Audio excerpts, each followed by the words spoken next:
자, 이제 중국 문명인데요. 자, 중국 문명은 앞에 했던 내용들하고 조금 내용이 많아요. 그것들에 비해서.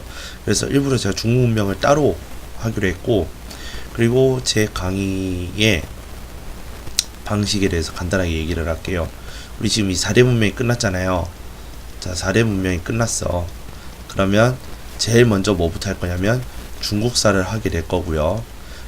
여러분도 어차피 시험 공부 이렇게 하셔야 돼요.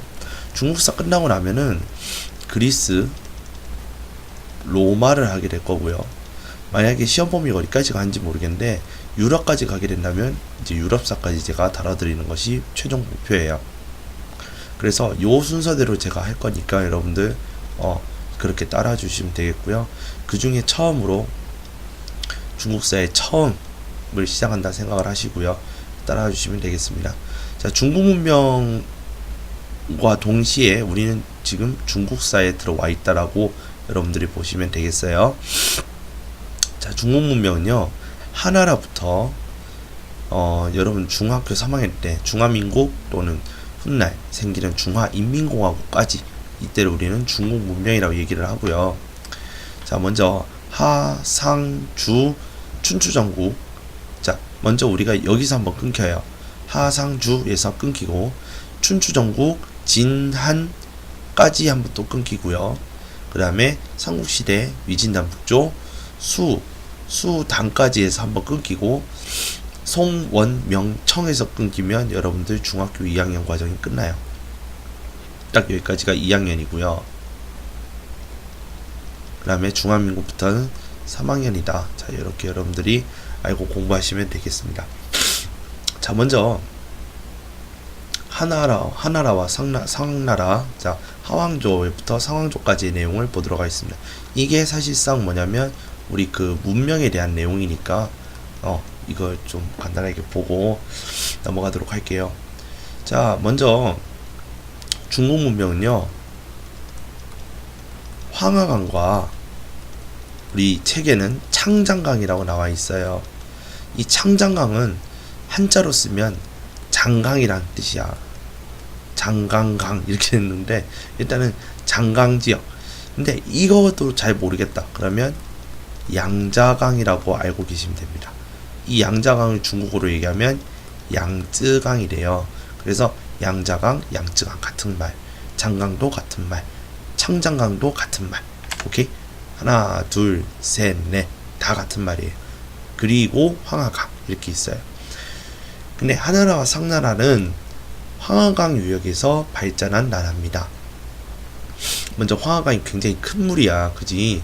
그렇기 때문에 자연스럽게 농경이 발달했지만 특히 밭농사가 발달했어요. 자, 밭농사가 발달했는데 밭농사가 된다는 거는 밭농사는요, 비가 많이 내리지가 않아도 지을 수 있는 농사 중에 하나예요. 특히 이 황하강이 있는 이 지역은요, 날씨가 다른 데보다 좀 춥고요. 북방이거든. 북쪽에 있는 지방이라서 그래요.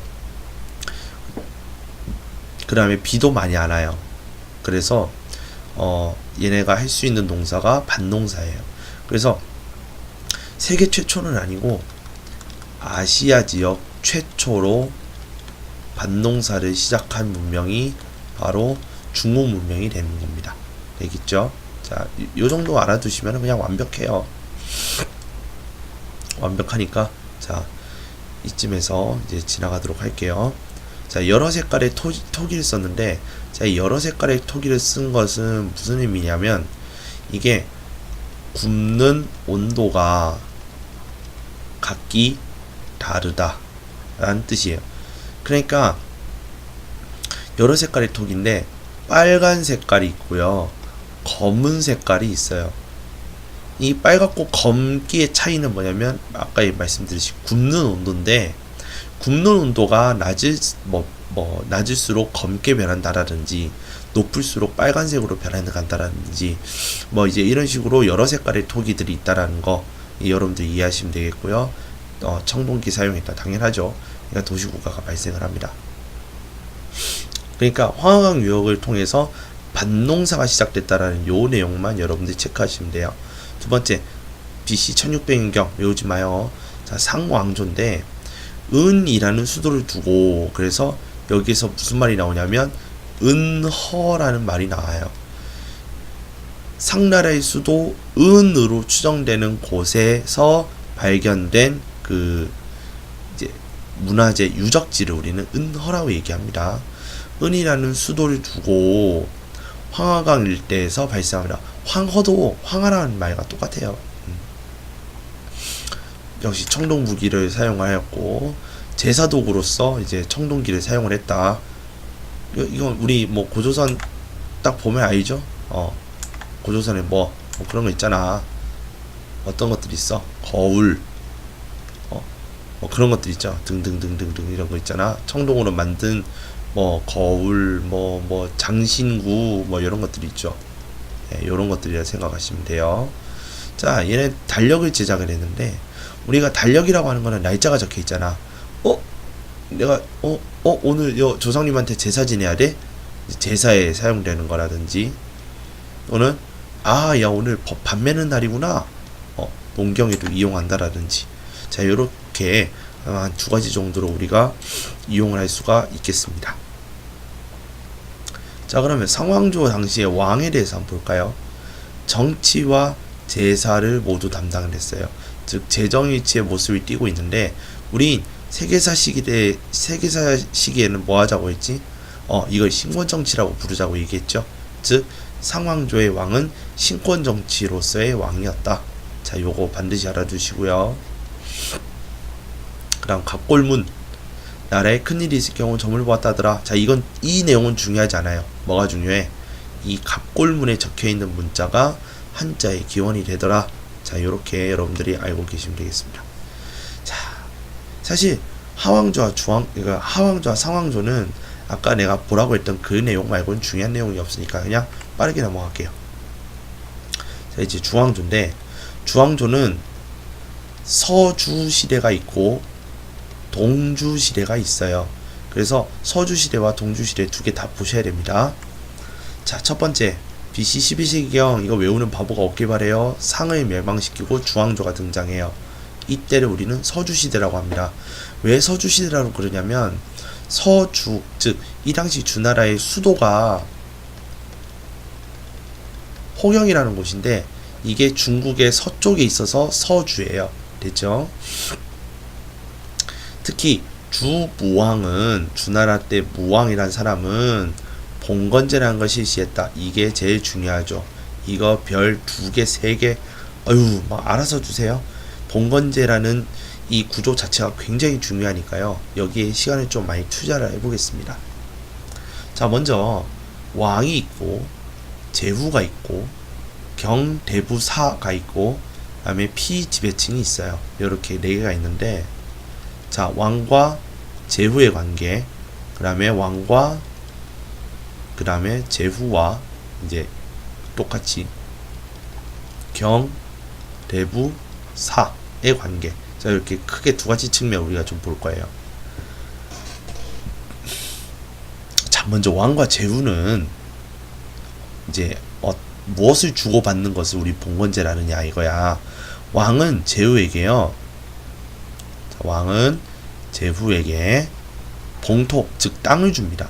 그래서 이 땅의 통치를 위임을 해요. 위임한다라는 거는 왕은 절대 제후가 하는 일에 간섭하지 않는다라는 걸 의미하는 겁니다. 그래서 왕은 제후에게 땅을 떼주면서 간섭하지 않는 거예요. 그 땅의 정치에 대해서. 그러면 제후는 왕에게 뭘 하느냐? 제후는 왕에게 세금을 바치고 군역을 댑니다. 여기서 말하는 군역은 군사를 의미해요. 즉 군사를 댄다라는 말은 왕에게 뭐 한다는 거예요? 충성을 맹세한다는 걸 의미하는 거예요. 이해되시겠죠? 그래서 세금과 충성을 바친다.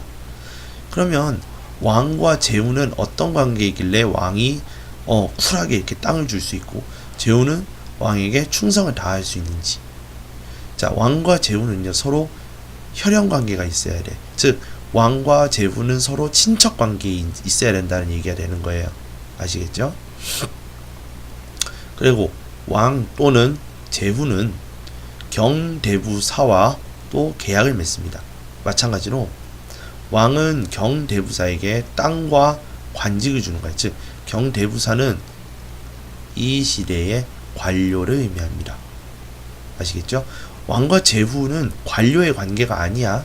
하지만 왕과 제후가 경대부사와 관계를 맺을 때에는 경대부사는 그들의 관료로서, 즉 그들이 시킨 대로, 왕과 제후가 시킨 대로의 일을 하기 위해서 고용된 사람들이라는 거. 그래서 혈연 관계가 아니라는 거죠.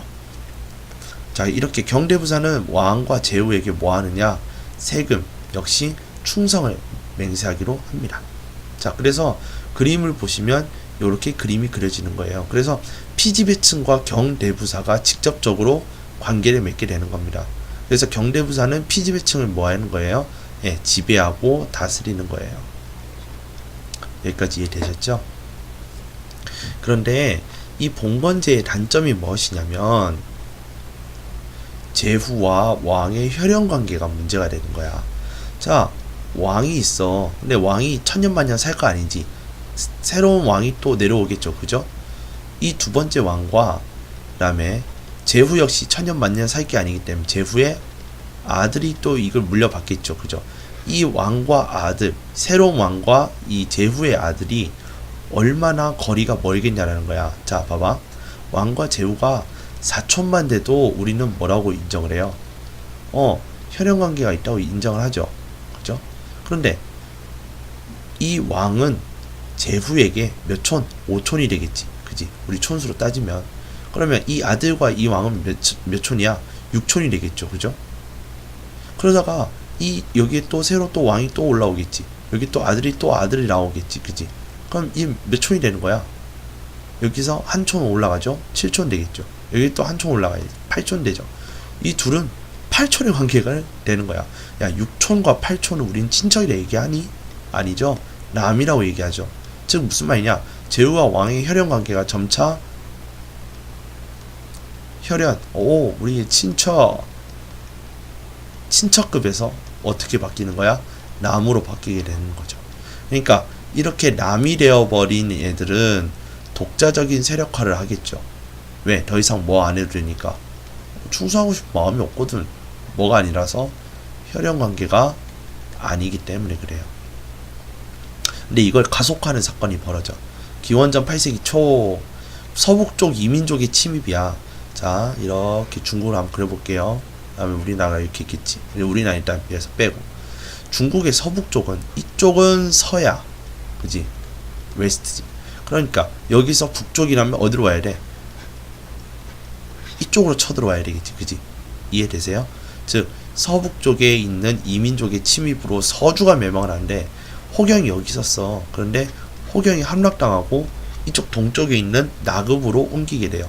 호경에서 나급으로 천도를 해요. 그러면서 서주시대가 멸망하고 동주시대로 들어오게 됩니다. 그러면서 세태가 가속화가 되고 독자적인 세력화 역시 급가속을 밟게 돼요. 그러다 보니 제후들이 독립을 하죠. 제후들이 독립을 하잖아. 제후들이 독립을 해서 처음에 만들어지는 시대가 춘추시대고요.